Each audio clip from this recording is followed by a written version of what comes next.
Welcome to AMP, the platform for age group multisport athletes to showcase their journeys.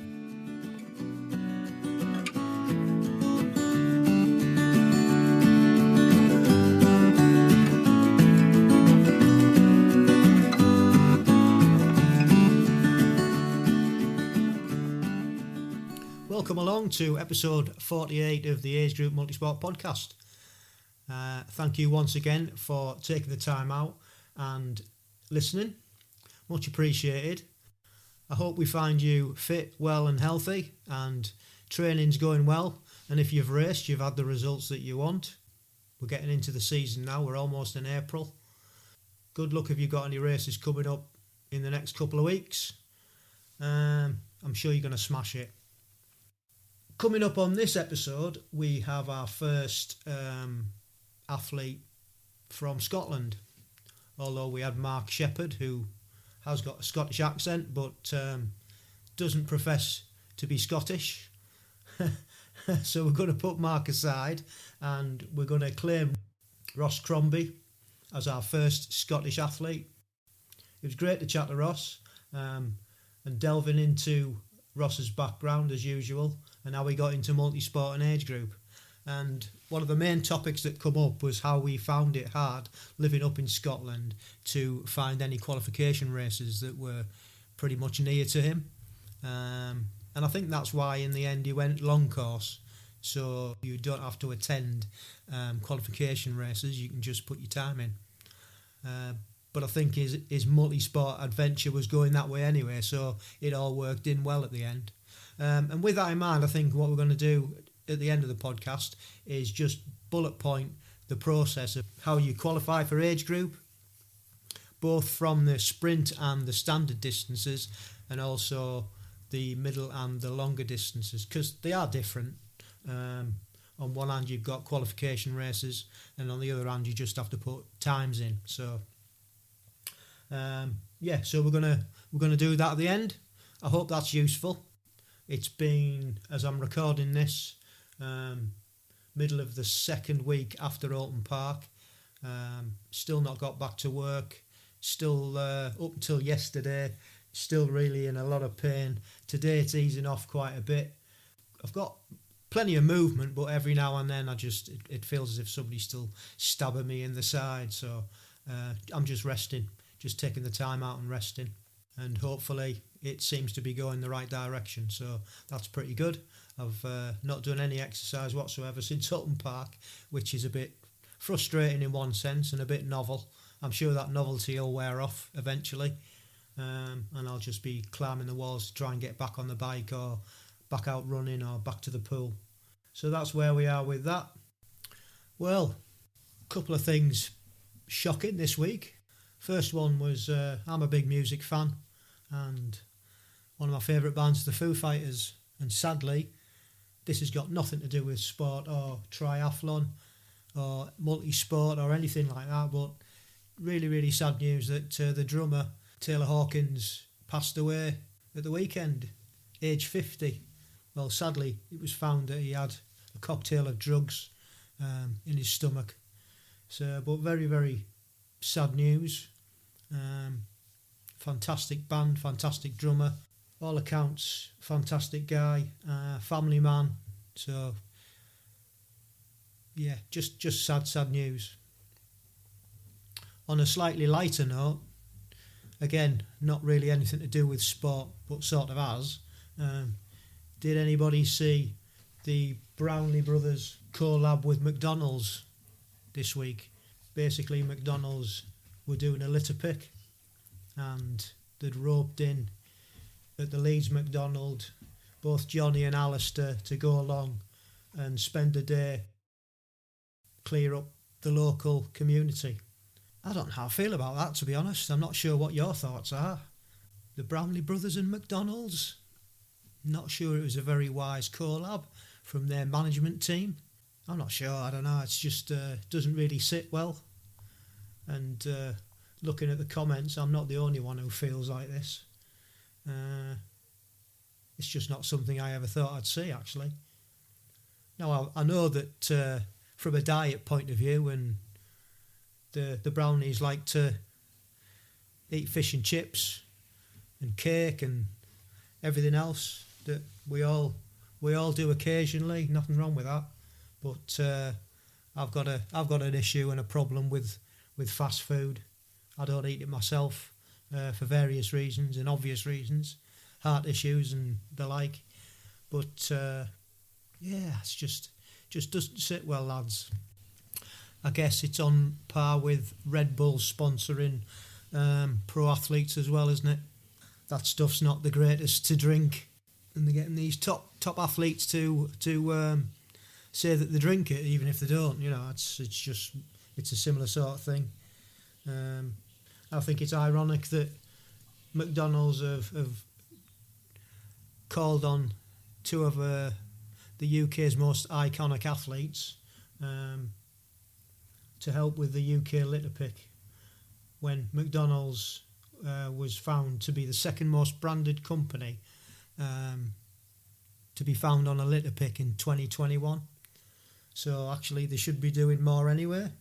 Yeah, it's I think it's disheartening actually to see them promoting a company that sells junk food, and you know, it's not just that, but there's all sorts of factors behind it, and the environmental factors and pollution, and yeah, I don't know, it's just not good.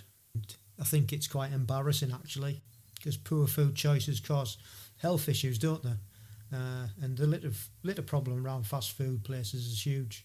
They should pay the staff to go around local communities and pick up all the litter, never mind asking for volunteers. Basically, it's just sports washing stroke greenwashing, isn't it? This company who's partly responsible for obesity epidemic, and they shouldn't get praise for picking up litter. It's their package in the first place, isn't it? So, I don't know. I know it's hard to get funding. We know how expensive this sport can be, but come on. Surely there's better ways. But that's just my opinion, rightly or wrongly. You can look at things from the other side where they're doing a service to the community and going up picking litter. Simple as that. Anyway, send me your thoughts and see what you think on this latest initiative and collab by the Brownlee brothers. Be interesting to see your thoughts and hear your thoughts. I was just given a book by a friend recently, and it's called The Lost Art of Running, written by Shane Benzie. And it also states it's with Tim Major. And it's a journey to rediscover the forgotten essence of human movement. So I'm looking forward to starting that. Part narrative, part practical. An adventure will take you from the foothills of Ethiopia to the Amazon jungle, via the brutal cold of the Arctic and the expansive sweltering sands of the Sahara, and a 268-mile non-stop journey on the Pennine Way. So yeah, looking forward to that one. I'll let you know if it's any good or not. Sure it will be. So thank you to Karen Hames, who was on episode 35, for coming round and dropping that off for me. Much appreciated. Yeah, so that's about it now. I think we'll get on to the main event, and hope you enjoy the chat with Rob, and we shall see you on the other side. So how are you? Good, yeah, good, excited. Probably it's kind of strange, right, because it's the first time, obviously, kind of venturing into, like, you know, the GB kind of squad and stuff like that. So it's you're kind of apprehensive because you don't really know what the expectations are. You've never done anything like that before. As I said, you know, you classify yourself as kind of an average guy. You know, that's all this stuff would probably be kind of unachievable. But in good shape now. I'm feeling really good. You know, kind of new coach and stuff like that. He's got us in prime condition at this moment in time. So I'm feeling all good. Good. We'll get into all that. Thank you ever so much for reaching out and and coming on and willing to share your story. It's like I always say, we can't do this without you guys, and it's everybody's story is really, really different. And I guess I'm trying to think. I don't think we've had many middle to long distance athletes that have come on, to be fair. I know a few people mix up and do the whole lot. Excuse me. But it's usually been the shorter distance athletes that have reached out. So it'll be nice to hear a different side to the story, really. That's fine. I did think that when I'd seen that, it was a lot of it, kind of sprint related and, even standard distance and things like that. But I think that's where part of the confusion comes a little bit with that as well. It's because you didn't, in terms of the actual process, it's automatically you always get like a lot of it's all about the qualifying races and things like that. And that's all targeted towards sprints and things. And the other part of that kind of gets overlooked. But when you start getting a little bit kind of older and stuff, then you enjoy the middle distance and longer stuff a little bit more. Yeah, I think you're right there. I mean, the process for qualifying for the two different events are totally different, aren't they? And I'm not sure why that is, to be honest. I don't know. I guess I really don't know why.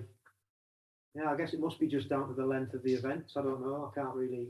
I've never asked the question, actually. I had Nikki Dick on, who's quite involved in British Tri, and I should have asked her the question.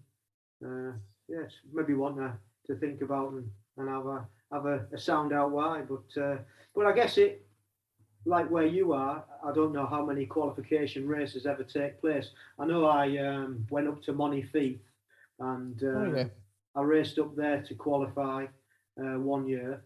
But I don't know, is there many other races that you can qualify at? There's not a lot, Rich. No, that's the thing. And that's the thing that's quite, it's a little bit annoying. I mean, usually there used to be one at Stirling, which was a duathlon, Scottish and British qualifier. But that just is, I think they've done a lot of structural changes at Stirling in terms of the university, and that's not kind of going forward now, which is, it's a bit of a shame. So that's dropped off the calendar. I think they're trying to get another Scottish qualifying event in. It's maybe around about St Andrews, but you've then got, I mean, Aberfeldy last year was a qualifier for the British, which was good, but apart from that, it's few and far between. That's the thing. When you then go into England, you've got loads, which is great. For the sprints, you've got a lot of them. But I think that's the thing for the Scottish athletes. It's quite a trek. Quite a commitment to try and target some of the events. So as if it isn't expensive enough without doing all the travelling as well. I mean, it's not fair, really, is it? It's. I don't see why not. I mean, the thing is, there's a lot of kind of excellent kind of grounds, in England, but especially with the race circuits and stuff like that, which is brilliant, which is prime for it. But there is a few kind of race circuits up here, and it is a strange one. Yeah, why they don't do that? They don't just kind of spread it out a little bit. I don't know why. And I think that's how I don't know if it puts. I'm not saying it puts people off, but there's not a lot when you kind of hear that up here about people that are maybe kind of GB qualifying and stuff like that, whereas you see it kind of littered with lots kind of down in England. So it's a bit of a shame, but a missed opportunity, I think, to be honest, to grow the scene even more up here, which is a good scene already. But you could get more if you put the events on. Yeah, I'm sure. So in that case, I mean, it's good that you can actually do the middle and longer distance and put the time in, isn't it? So that benefits it's really good for that. Yeah, that's really good. So great stuff. Right. So we'll make a start, and usually what I ask to begin with is just tell us a little bit about your background growing up, sporting wise, and how you got into multi-sport in the first place. Yeah, so I'd always classify myself as, well, I like to do a bit of kind of fitness and stuff like that. Rich probably kind of started off like way back and doing karate and things like that, and that was my background, but fell out of favour of that, and then just done little bits of kind of jogging, and then when you get married, you look back at some of your pictures and you think, oh my goodness, man, look at the weight I've kind of put on. It looks terrible. And it was actually, I think, when my son was kind of coming round to being firstborn, I thought, you know what? I don't want to be that fat dad kind of running about, kind of blowing a gasket in the background. So I want to get myself back into fitness, and started off, I think it was like a 10K I looked at and thought, I'm going to enter the local 10K in Edinburgh, see how I get on. And that kind of inspired me to think, actually, these events are great. It was really, really busy and you got a good buzz from it, loads of fans about. I thought, that's great.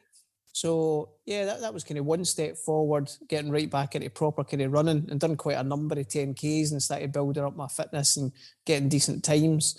But then there was one of the directors at the company that I work for posted up a kind of message about this duathlon.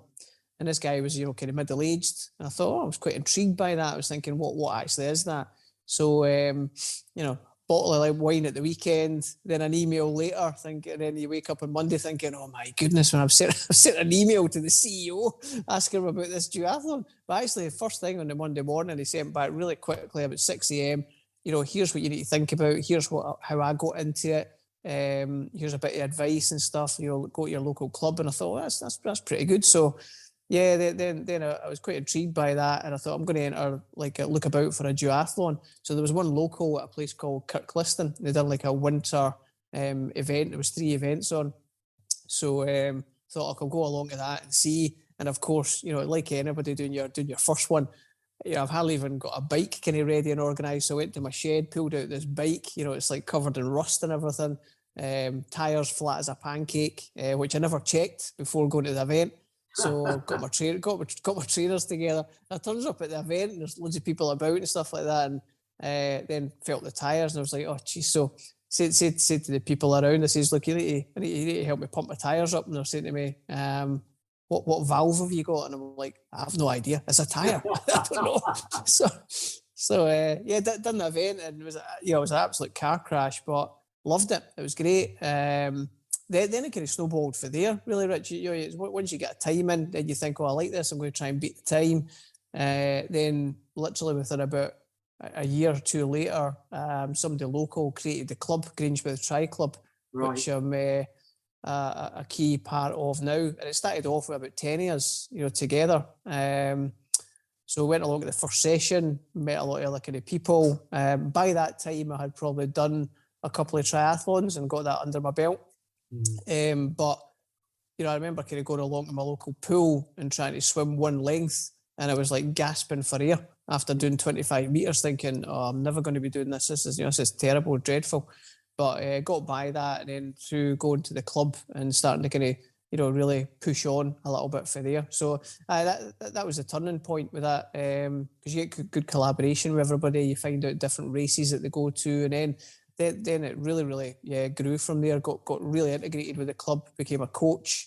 Then I'm now kind of the adult coach there, and then events kind of got longer and longer and longer. And I just prefer the longer distance stuff. It's one of them you always look back and you think, God, I would never ever be able to achieve that. But you put your mind to it, and here I am now, which is great. So just going back a bit, because you've gone 100 mile an hour there from karate right the way up to being a coach, which is great story. But just going back from, you got into your duathlon, and then how many duathlons did you do, and how did you get into triathlon and start swimming before you even sorted the club out? What was that process like? Yeah, so I think I looked about on the internet. It's just for the first duathlon after speaking, emailing back and forward with the CEO of the company, and as I said, I just found it by chance. I think it's just put Google and stuff, and thought go along and take part in that. And it was quite a bit of buzz, because there's people there that were wearing the GB kit and stuff, and you're thinking, my goodness, man, I'm up against kind of these guys. There was and thingy Woodruff and stuff like that that's in in the GB scene. So it's done it, took part in it, kind of really, really enjoyed it. Was absolutely knackered at the end of it. And it was just a really, really great experience. And then I thought, I'm going to try and look about for another event. I think I somehow stumbled across Entry Central, which was a really, really good event. When you used to look in Entry Central, there was it was limited. There was probably 1 or 2 events a month, so you're able to target it, and go along. And then started kind of going along to, I think there was one out by St Andrews was the next one I went to. Still just doing duathlons. It was never into triathlons at all. But then when you start like looking at the Ironman events and kind of seeing them on YouTube and things like that, that's when I was quite intrigued about swimming. So I can't really remember exactly how I was never a swimmer at all. You know, literally done your general proficiency badges, you know, back in primary school, and that was 25 metres. So yeah, 25. Yeah, I've still got the proficiency kind of certificates there. So it was that. Yeah. So I was never a swimmer, and always just more of a runner. I wasn't even a cyclist, Rich, to be honest with you. You know, and I remember when I was doing my first duathlon, you know, the first run was okay. It was really short. It was probably about 5K run and then a 10K bike. And when I jumped onto this bike, it was like cycling through treacle. You know, it was like people were going past me and like wee Sunday shoppers with baskets in the front. And I'm thinking, this is horrendous. You know, what's going on with my legs here? It's terrible. Yeah. So it was, but you know, it inspired me to try and achieve a little bit more. So yeah, done that. Then, as I say, I think I went along to the local pool and thought, you know, I'll try a little bit of swimming. And yeah, as I say, swam one length and I was like, you know, really, really struggling. But kept at it, you know, done a few more. I think just from that, I thought, well, you know, I fancy maybe trying a novice event. I've seen these novice events when I was looking as well. And when one popped up for East Fife, and it was like a 400-metre swim, something like I can't remember kind of what the cycle was. It was like maybe even less than 10K bike, and then like a 3K run or something like that. I thought, well, that's the ideal event to try. You know, go along and give it a bash and see how I get on. And I remember, so I think I swam something like 5 lengths front crawl, and then I was absolutely spent, and then I'd done the rest in breaststroke. Yeah, but that's not uncommon, is it? You know what I mean? You see, you know, that's how a lot of people swim. I was doing one of the open water ones last year in Leeds, and there was lots of people. It was Olympic distance, and lots of people were doing breaststroke. That's it.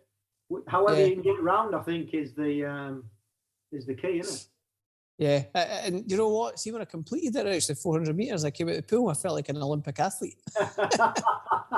Adam Peaty. It was such an achievement. I thought, you know, I've done it.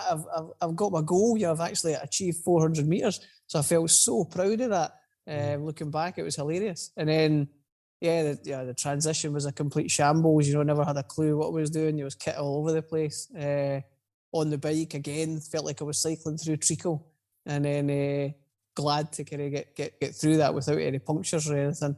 And then they're on at the final run, and it was great at the end because my family, I've got two young children and my wife, and they hadn't told me they were coming up to kind of see me, so they were there at the finish line and stuff. And it was nice. Like, oh, this is great. So yeah, just all that. And then it probably my cousin was intrigued, and he's a similar age to me. We went to kind of school together, Rich, and he was asking a little bit about it. And the 2 years probably kind of started off, challenging each other like a little bit. And that's when we then says, right, well, let's try a sprint try. So the next one was a place called Eyemouth on the east coast in Scotland. Yeah, I stopped there before I went up to Montefiore, actually. We little seaside. Great fishing. Right. Yeah, brilliant. Yeah, super, really, really nice. So it was... So that same year, I think it was, so back in like 2011, it must have been, that's when we said, well, we'll do that. So he hadn't done anything before either, you know, no real kind of background to it. He was more a cyclist, he didn't really good cycling. So I invited him to this event, and we done it together, and then he beat me. So I was raging. Could you believe it? I'm thinking, I've introduced you into this, then you beat me. No, I wasn't happy at all. So that was quite good though, because then there was a wee bit of kind of camaraderie there between the two of us, and you know, we're always kind of saying to each other, look, you know, do you think we could go longer? Do you think, you know, what could we do next? Because I felt it was still a challenge to do sprints, but I felt that at the end of the events, Rich, I thought, you know what, I've still got quite a lot left in the tank. So you weren't running fast enough then. Exactly, that's what everybody says to me. I know. You're not cycling fast enough. You're not running fast enough, and that's the thing. Because I always joke with the people at the club that I'm in, and because I don't really do any longer than Olympic distance, and they're all doing Ironmans and half, and they're obviously say, oh well, it's only a sprint, and it's like, so that's the thing now. It's only a sprint. Yeah, come on, man. See how fast you can go. It's only a sprint. But it's all relative, isn't it? You know what I mean? It is, and when you look at the speed of some of the top guys doing the sprints, Rich, it's unbelievable. And I've not done a sprint for a while. It was maybe probably about 3 years ago when I done my last one, and it's like eyeballs out for the start. It's like there's like no, kind of stop for kind of getting your breath. It's really, really tough, really tough. And I think I just kind of morphed into thinking, do you know what, I'm kind of like a bit of a diesel engine. I can go longer and keep the power kind of on and kind of sustain that.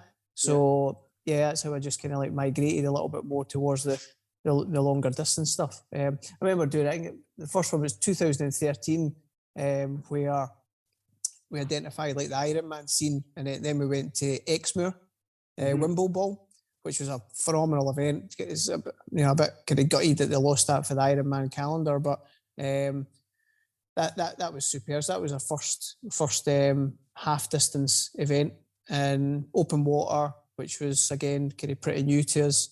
So that was an experience. The weather was horrific. It was like hailstones, really, really bad. But yeah, that was a real challenge. I think it took like over 7 hours to do that, close to 7.5 hours. So it was way off the pace, but great. Really enjoyed it. Yeah. So how did you transfer from, and how did you find transferring from like sprint tries and Olympic distances? Which I guess Olympic distances you're still in wetsuits and in the lake or whatever. But how did you find transferring from a swimming in the pool, having not been a swimmer, to open water? How was that journey? Yeah, that was tough. That was really, really tough. The first one actually till out was Strathclyde Park. I think it actually was a standard distance. It's a shame they scrapped that one, Rich, because I think they had real problems with the water quality. Although they got it right on point for the Commonwealth Games, but they spent millions of pounds to try and kind of get the water conditions right for that. But that was my first experience with open water. So I remember going up the day before we registered, and you were able to have like a try. And I had never been in the open water before. So got the wetsuit on, the family's there, put my first foot in the water, and I just about died with the coldness. I was like, this is horrendous. So yeah, started gradually got my body in, and it was absolutely freezing. I don't know what the temperature was, but it was a shock to the system. And I remember I tried to get my head in the water, and I swam breaststroke for about 40 metres. And then I about turned and came back out, and I'm saying to the family, I can't do this tomorrow. This is impossible. I cannot do this. I'm never going to survive. But you know what? Still kind of turned up the following day. Well, went into the water. It was a deep water start. It was crazy at the start. It was just like arms and legs kind of flying all over the place. But see once you got past that initial shock, I think then the rain started coming on, and I thought, this is absolutely amazing. It felt like just being out with nature, and it felt so good. I was absolutely loving it. So really enjoyed it. But initial shock to the system to start with, definitely, because I think it's much colder up here as well in Scotland. Absolutely, I was just thinking that. Yeah, I remember like I said to you, I did Montefieth, and that was rather cool to say the least. But yeah, I mean, it's funny though, isn't it? From one day to the next, how your mind can change, and you can actually, from not liking it and it being freezing, and once you adjust and get used to it, you can overcome it, and actually, it's all right. This. Big time. Yeah. It's but it's and then from that, really enjoy it. I actually prefer the open water triathlons now, Rich, to the pool ones are just a little bit repetitive and things like that, But I mean, once you've done open water, like you say, it's much preferable, isn't it? Because there's nothing worse, is there, than being stuck in a lane and not being able to get past people. And open water is much better. You've got more space. You can, it's there's all different types of open water swimming you can do, from sea swimming to lakes to rivers. It's just There a is. lot more varied, and like you say, you're closer to nature, and it's just nicer, I find. Yeah. You're right. Yeah. So from your open water then, what was next? What did you, after you'd done a couple of open water events, with the Olympic distance, or did you go straight into the 70.3? No, yeah, it was Olympic distance was the one at Strathclyde Park that I'd done. And then the next one was the 70.3 at Wimbleball, which was 2013. Yeah. And I remember when we finished that, we'd said, "Oh, never again. We can't go longer than that." That was just such a tough event. And Wimbleball, the elevation of the bike is like insane. It's really, really tough. Where it is. It's a great route, but really, really tough.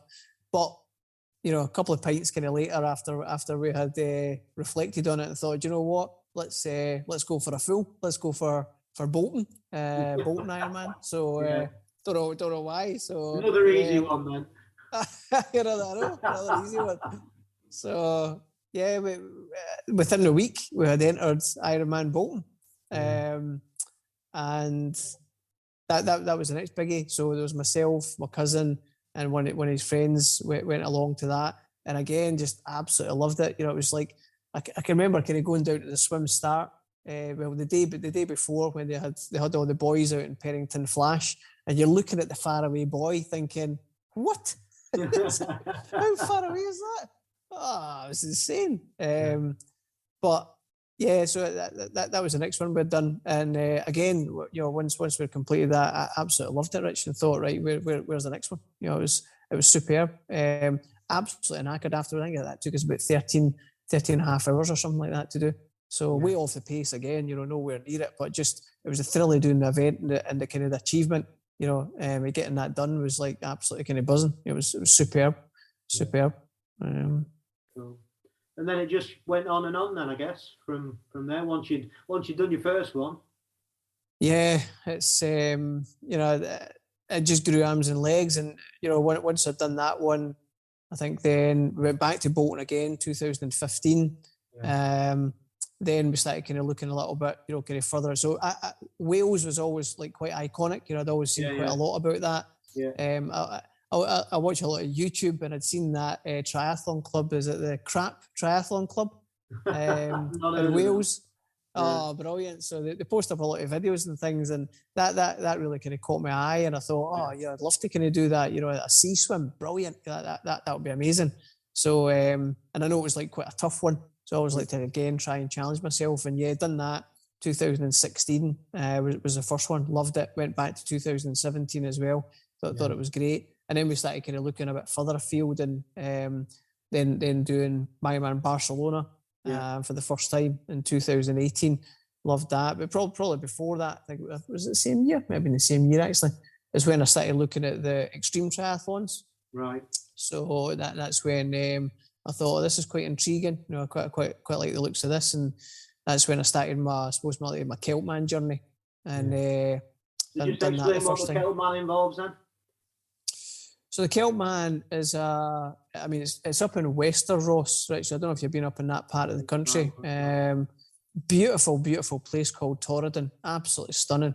A lot of Monroes and things up there. Really, it's quite a small, quaint village. Not a lot of traffic. It's on the North Coast 500 route, which is a famous kind of route up there. The ring, isn't it? So it is, yeah. So cold water start within there. It's about a 3K swim, just over a 3K swim. It's a kind of inland like sea loch, but it's freezing, absolutely freezing. The temperature's usually about 11 degrees.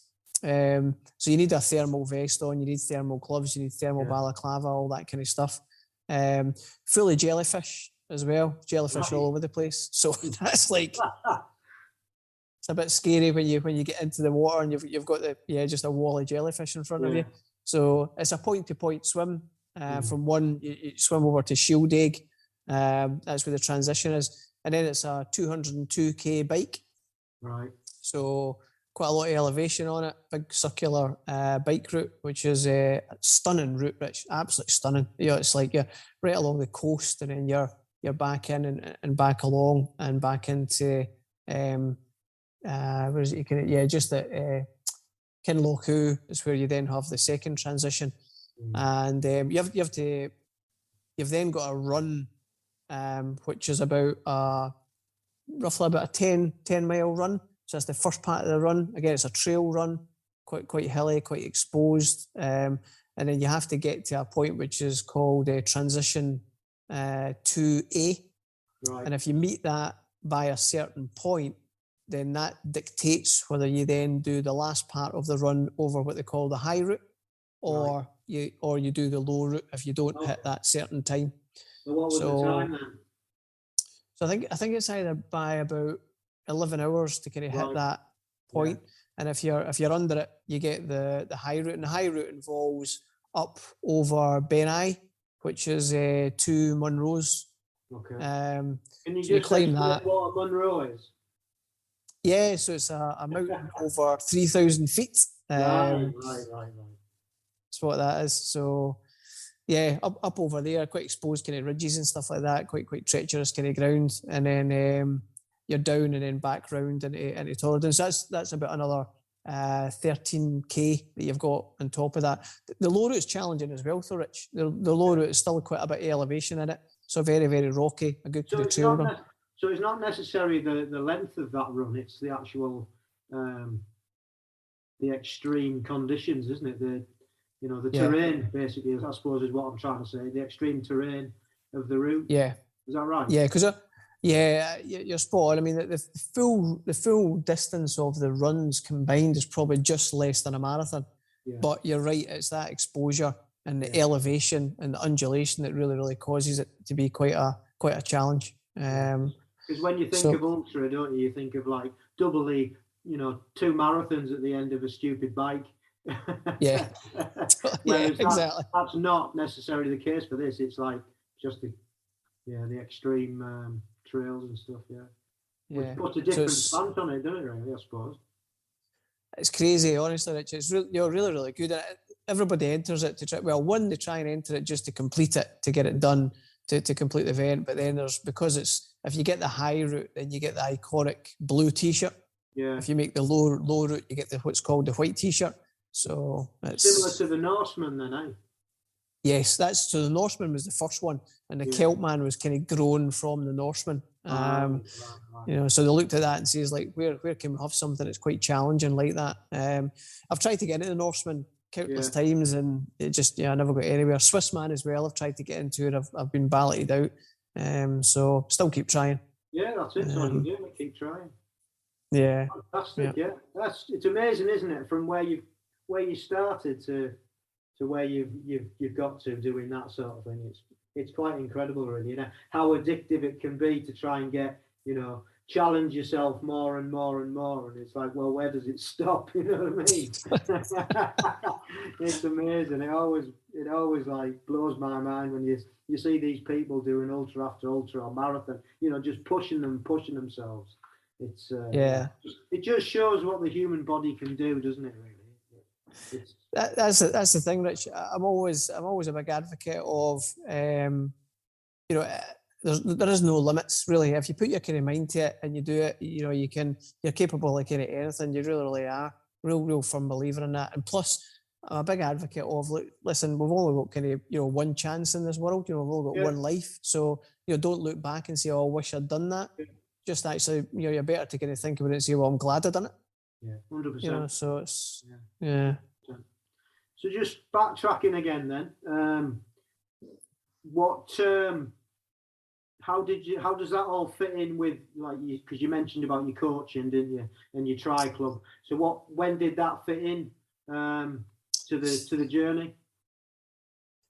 Yeah, so I probably got to, I think it must have been around close to, I think maybe 2017, Rich, and I think I'd done a couple of like I got a number of Ironmans under my belt.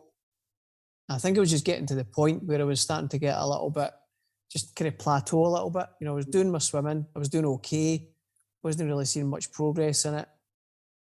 My biking, I thought, you know what, I need to try something different with my biking because I don't feel I'm really, really kind of pushing on. I was kind of not really passing people, just staying in the middle of the pack, and then I always like was a decent runner, but just wasn't really kind of doing. And I thought, you know what, there's maybe if I had the right guidance, then I might be capable of more.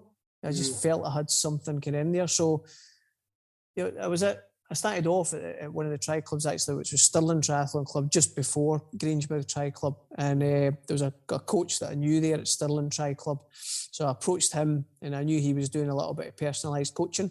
Sure. Graham Cool, really, really good coach. So Graham had a chat with us, sat down, the usual, just went through everything. He had a look at my times. We had a really, really good discussion. And he said, look, I think you are capable of much, much more. So talked us through kind of, what we were going to do, set up training peaks, just do a bit of a kind of, monthly plan things in, just around my available time and things like that.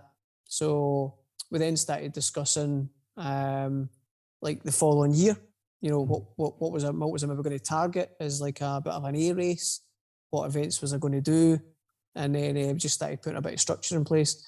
And it was so weird, Rich, because I had like no idea of like structured training at all.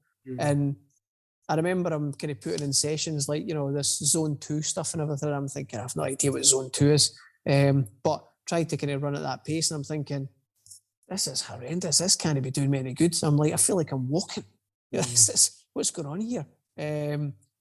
But then it seemed to be that I was then able to do like another, maybe like a 10K or something like that. And I felt, geez, I'm actually kind of holding my pace really, really well here. And I'm putting out less effort. So I was like, and then my 10K pace started kind of tumbling down, my swim time started coming down, my biking started getting kind of stronger, and I was like, really, really believing it, and started getting a little bit more kind of detail with my plans. But it was great, and the good thing about it is I was just able to wake up at the start of that week, the plan was in the diary, and I just followed the plan, and it was so good to do that, because it takes that part off your mind. Yeah, you don't have to think about it, do you? You just do it. No. What's the plan? Right, okay, just execute. Yeah, and it was great. And the good thing about Training Peaks that I really liked is it's you can see it all there. It's quite clear. You can change things about if it doesn't quite suit. If your work gets involved, if the family gets involved. The other good thing about it, Richard, that I really liked is I was able to kind of plan ahead and show even my wife, look, this is what I've got on this week. Yeah. So you can plan kind of things around it, which was great. Absolutely. As well. Yeah. So I benefited hugely for that. I thought it was superb. And it's that really you could then see that the next events that I went to, I started gaining places. I started kind of starting hitting targets. Started hitting half marathons, but my times were kind of tumbling down with that as well, which was great. And what a difference! I say that to anybody that's getting involved in the sport, and if they want to take it a little bit kind of a little bit further, get a little bit more serious, a coach is invaluable, absolutely invaluable, I think. And then it was obviously just when it got to the turn of this year, I was slightly kind of apprehensive when the coach said, well, look, you're changing. It was actually his son, Greg Cool, who's been doing coaching within the business, but Graham moved on and Greg came in. So you are apprehensive when you're changing coach, thinking, oh, how's this going to work? Is it going to be slightly kind of different or whatever? But it's been absolutely fantastic. Change has been good. It's been different structured stuff that's been in there, and it's even accelerated me on even more. Thinking this is great. So different set of eyes. Yeah, absolutely. Yeah, that's it. It's seeing different things, putting in different structured stuff in place, and working a lot just now.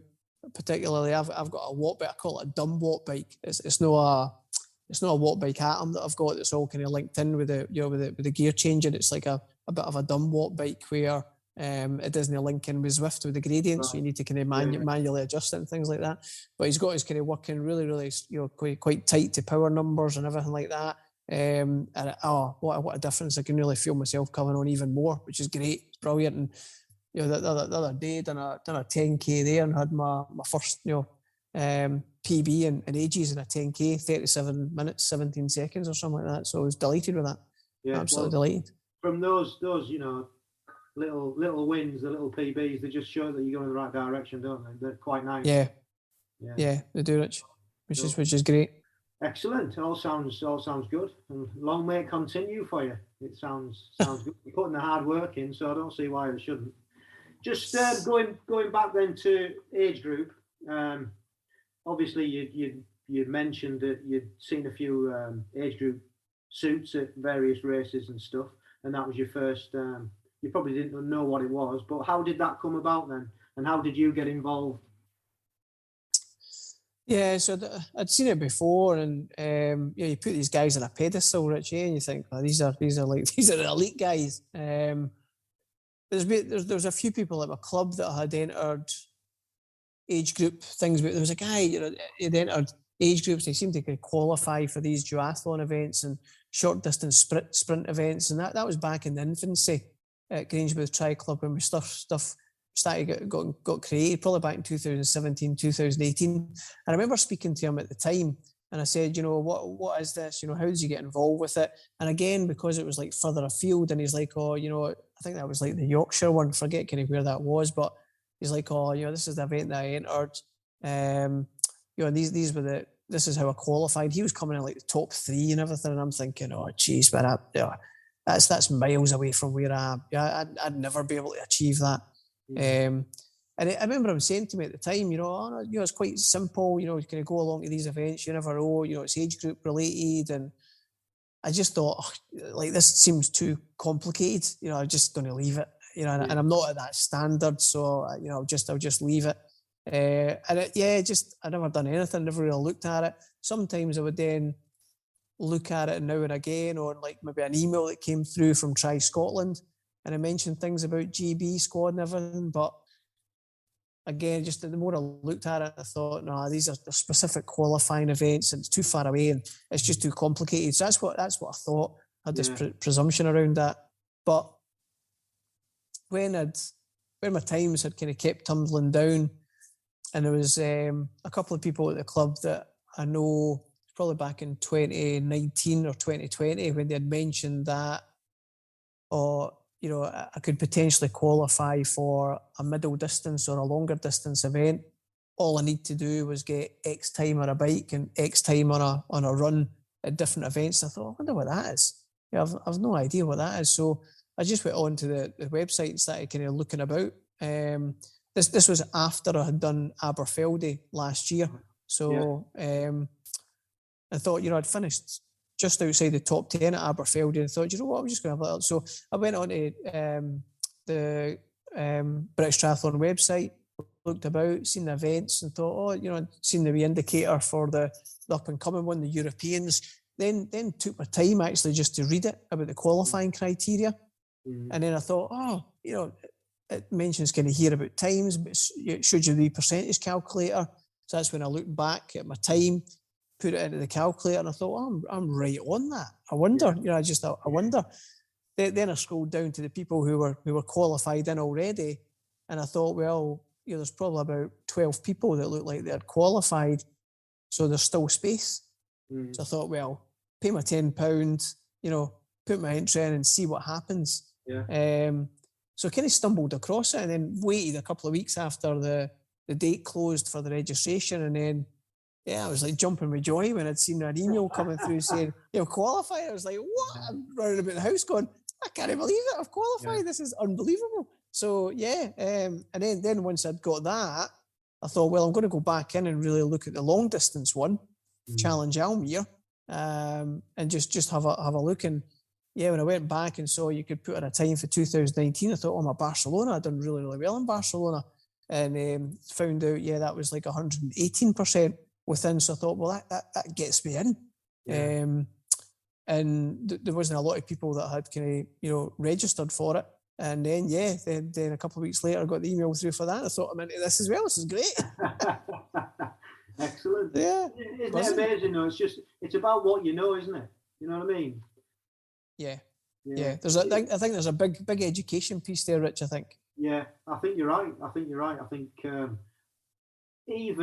even for the sprint races and the Olympic distance where it's more common, even people still don't even know. The average person on the street wouldn't know what that was. And a You're lot right. of triathletes don't know what, or duathletes or multi-sporters, and don't really know or understand, actually, this is available to all.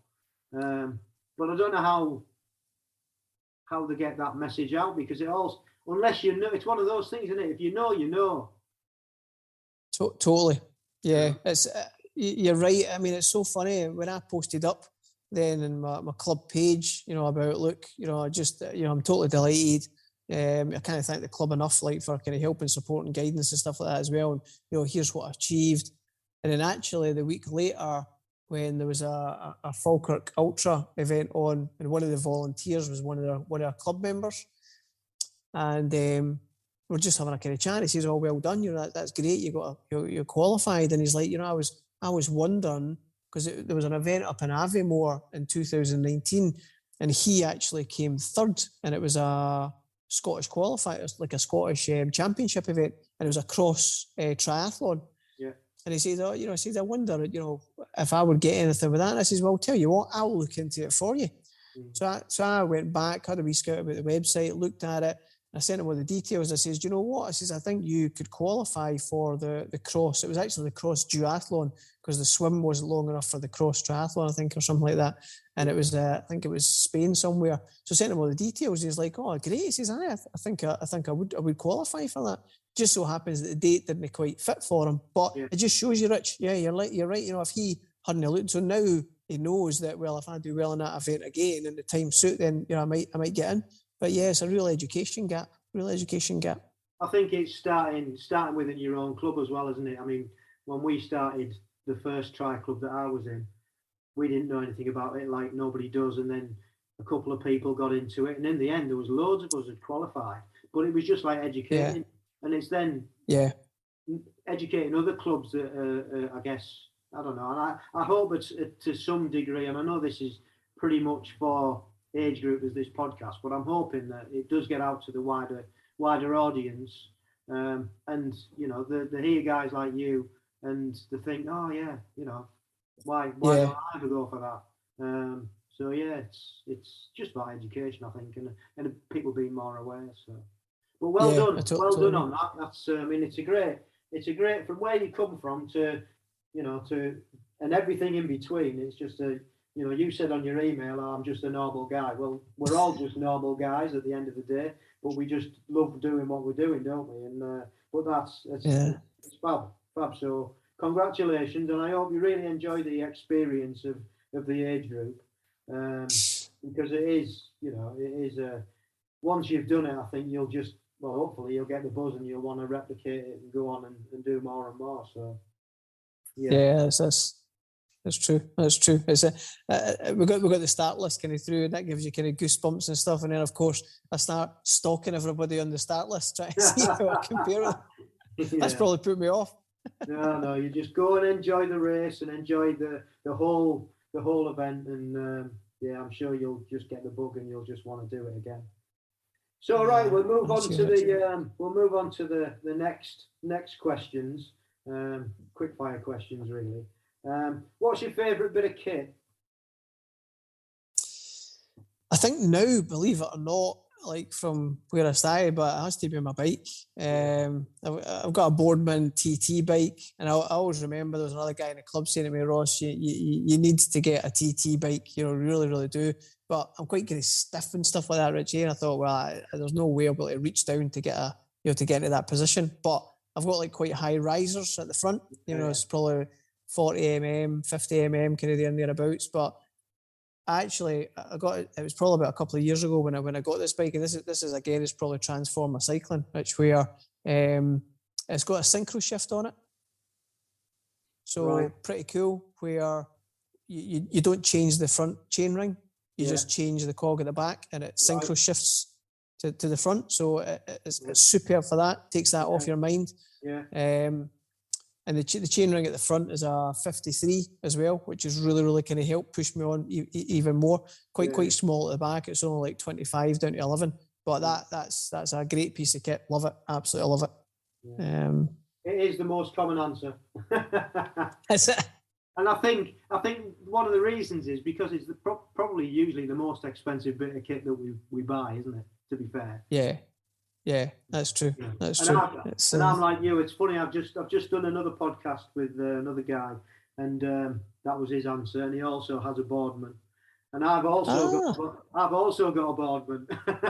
Oh, really? Yeah, I've got a Cool. boardman. I've got a boardman TT, and I've also got a boardman road bike. So yeah, so there you go. The boardman club. The boardman club. Yeah. So what resources would you recommend for anybody listening in that you use like frequently? And it can be books, it could be websites, it could be whatever really.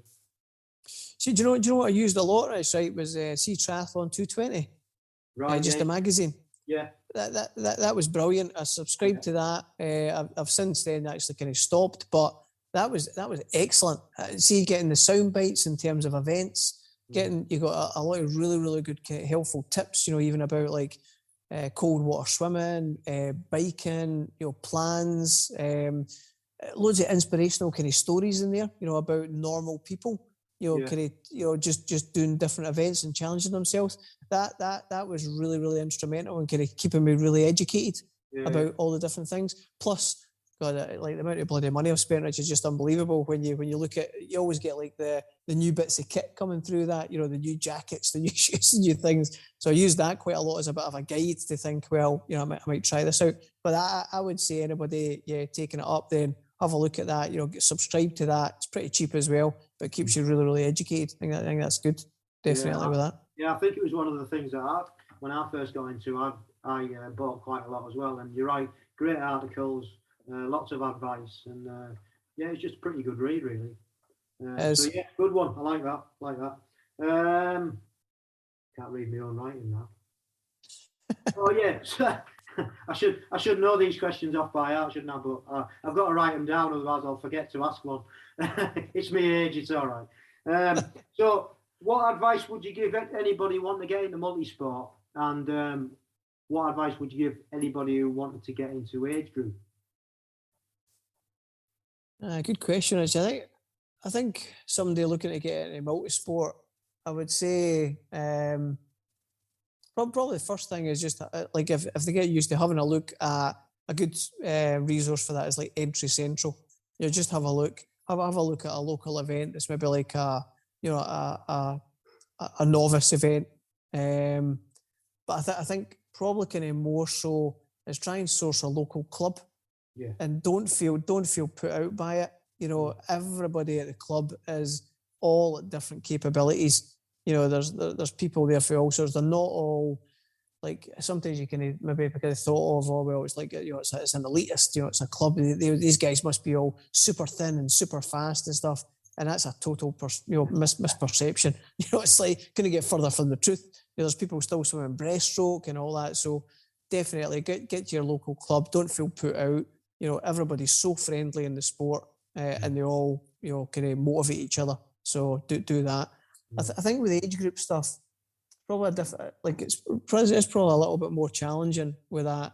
But I think probably what I'd say is don't think you're under where your capability actually is, because it is really, really achievable to get into that squad. It's tough. There's no going about it. It's tough, but have a look at the website. Read it, familiarise yourself with it, because it's not insurmountable to do it. But if there's anybody in the club that's maybe do it, speak to them, get a bit of advice and get a bit of guidance from them on it. I think that's what I'd say with that. Yeah, great answers.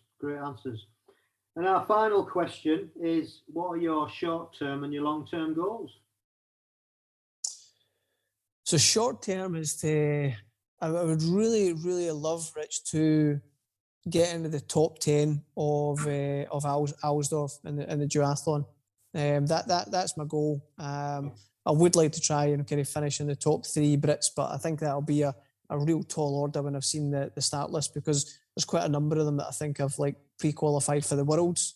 Yeah. So it's that's a step ahead, and some of their 10k paces are like really, really quick. So, but I would like to try and aspire to that. My next goal, I've actually entered the Castle Howard middle distance duathlon as a qualifier. So I would really like to try and do well at that, qualify in the top 4. we then get you an automatic qualification place for the following year. So that's a kind of long-term goal for that one. Right. Sound good. Well, good luck with everything, and it's been a nice meeting you. Pleasure to talk and hear your story, and thank you once again for coming on. Have you got anything else that you'd like to add before we land this? No, I don't think so. I love the podcast. That I kind of listen to. They're brilliant. It is a good motivator. Normally, like, see when I'm doing a wee bit of kind of training and stuff as well. Love it. Probably the only thing I'd probably add is don't neglect the strength work. For anybody listening in, the strength work. That's all of us. Exactly. Yeah. Don't neglect it. Honestly, I've added that in twice a week for half an hour, and it's really made a significant difference. And it's really simple, Rich. All I've done is squats, heavy squats, and push-ups. That is it. Yeah. And it's made a big difference. Simple as that, eh? Yeah. Simple as that.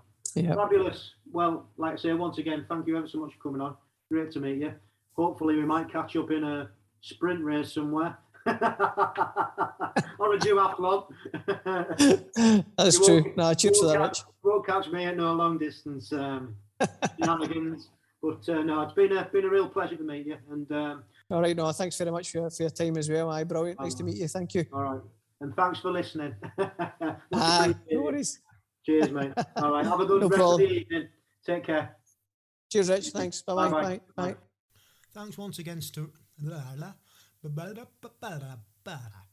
Thank you once again, Ross, for coming on and sharing your story. Man, you've got some stamina doing that, Keltman, I got to say. I couldn't even bear doing an Ironman, as I said. So congratulations with everything you've done so far. I'm sure you're going to smash it when you race for GB. Good luck with it all. And keep in touch. So moving on now to how to qualify for GB age group.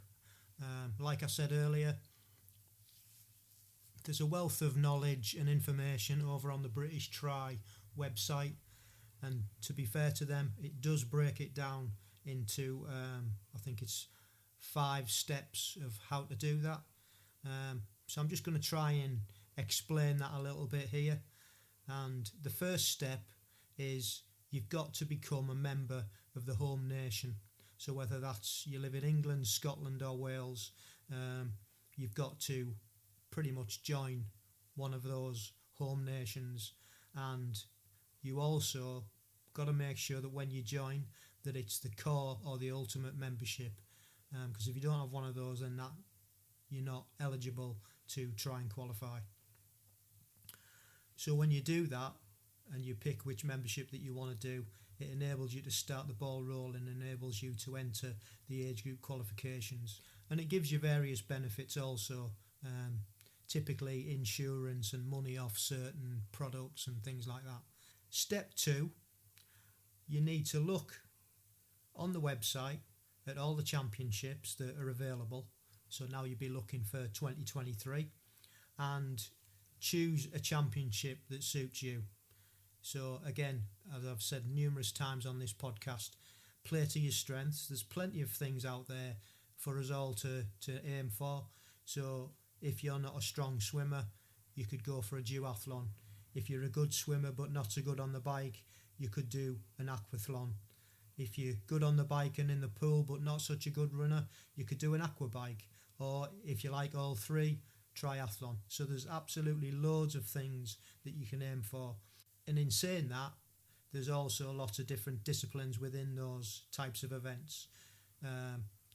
So for a triathlon, you've got sprint distance, you've got the standard distance, which is also known as the Olympic distance that the Brownlees used to race.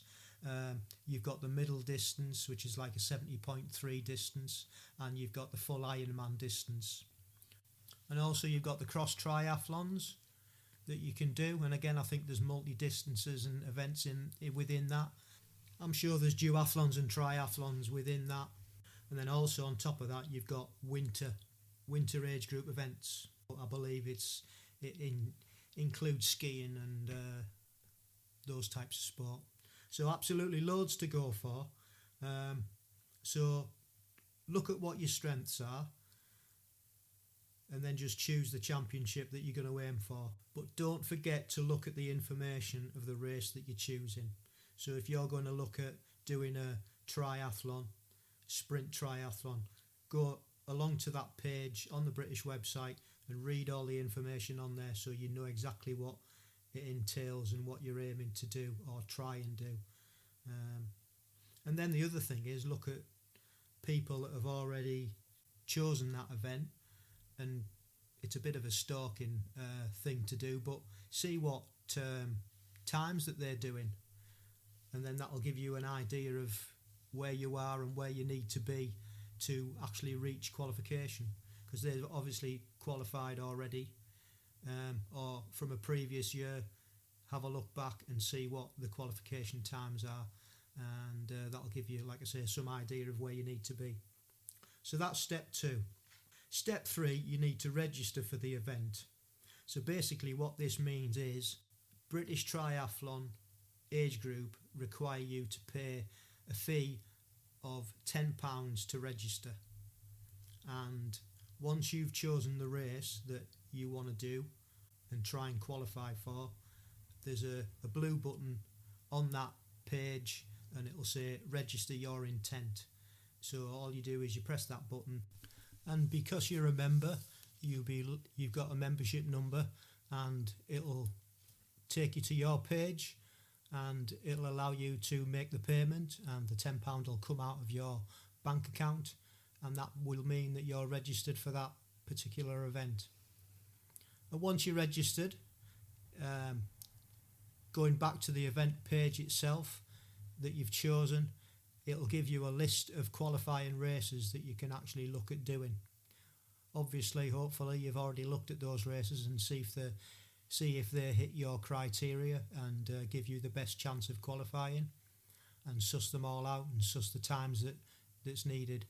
And then enter one of the races. The qualifying races on that page have links to the actual race.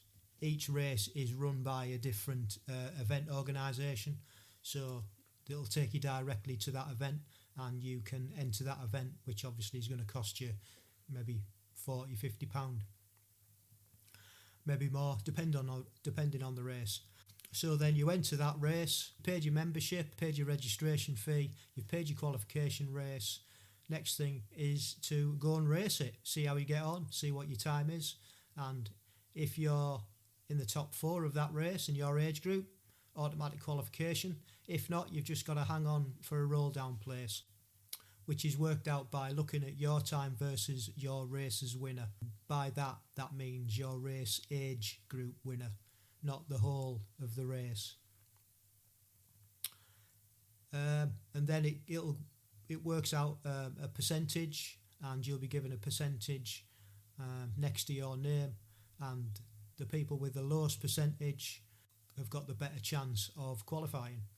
So if you've got a percentage of 102, you've got a pretty good shout at qualifying over somebody who's got 114%. And to be eligible to qualify at all, you need to be within 115% for the Worlds and 120% of the winner for the Europeans. So that is how you qualify for the sprint and the standard and some of the middle distance.